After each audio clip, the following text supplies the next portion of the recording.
Bonjour, Frédéric Pierucci, je suis un ancien cadre dirigeant d'Alstom. J'ai passé 22 ans dans le groupe, dans une fonction de dirigeant de business unit et de directeur commercial. Je voyageais régulièrement aux États-Unis et un jour, en avril 2013, lorsque j'ai atterri à l'aéroport de Kennedy, j'ai été arrêté par des gens du FBI qui m'ont menotté et qui m'ont emmené voir le procureur du département de justice à Manhattan. Là, le procureur m'a annoncé que j'avais été mis en examen 6 mois plus tôt, que ma mise en examen avait été gardée sous scellé et que la raison de mon arrestation était le fait qu'Alstom était sous enquête du département de justice pour des différentes affaires de corruption depuis plus de 3 ans et ne coopérait pas avec la justice américaine. Le DOJ avait perdu patience et avait décidé d'arrêter un des cadres dirigeants du groupe. Il m'était reproché d'avoir participé à des faits de corruption 10 ans plus tôt dans une affaire en Indonésie. Et là, petit à petit, je vais demander tout de suite d'être libéré sous caution.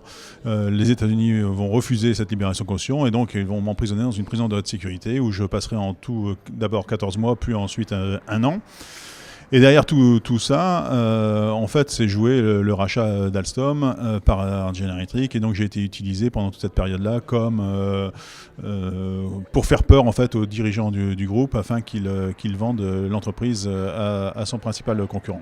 Alors tout ça a été possible grâce à la loi américaine qui s'appelle le Foreign Corrupt Practices Act, qui est la loi anticorruption américaine et qui permet en fait au département de justice de poursuivre toutes les entreprises à peu près partout dans le monde et tous les dirigeants à partir du moment où il y a un rattachement territorial avec les États-Unis, aussi minime soit-il. Donc ça peut être simplement des transactions en dollars ou simplement des emails qui transitent vers des serveurs aux États-Unis. À partir du moment où il y a ce rattachement, les États-Unis considèrent qu'ils ont juridiction.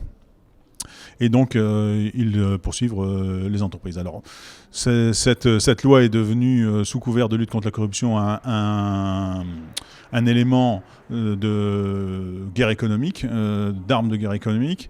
Si on regarde si on analyse les sanctions qui ont été émises par les États-Unis contre les entreprises pour enfreinte à cette loi FCPA, on se rend compte que sur les 30 entreprises qui ont payé plus de 100 millions de dollars d'amende au titre de cette loi, vous avez principalement des entreprises européennes. 17 sont européennes, 7 sont américaines. Les entreprises françaises seules ont payé 2 milliards d'amendes depuis 2010 au titre de cette seule loi anticorruption. Et si on ajoute toutes les lois extraterritoriales américaines, la facture pour les entreprises françaises se monte à pratiquement 14 milliards depuis 2010. Donc c'est un véritable racket qui s'opère sur les entreprises européennes. Ce qui est intéressant de voir, c'est l'asymétrie bien sûr des sanctions par rapport aux entreprises américaines, qui elles sont en majorité épargnées par ces lois. Donc en France, on a commencé à réagir après l'affaire Alstom. Le gouvernement français a décidé de renforcer sa propre loi anticorruption en France. Cette loi s'appelle la loi Sympa 2 en 2016, qui permet de traiter les cas de corruption d'entreprises françaises à la maison et qui permet que les amendes soient payées en France. L'idée étant plutôt de protéger les entreprises françaises des foudres du département de justice américain.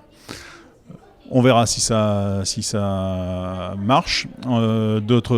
6 entreprises du CAC 40 ont payé déjà ces 2 milliards d'amendes. Il y en a à peu près autant qui sont sous enquête actuellement. Donc, mais c'est un premier pas vers une défense de nos intérêts nationaux.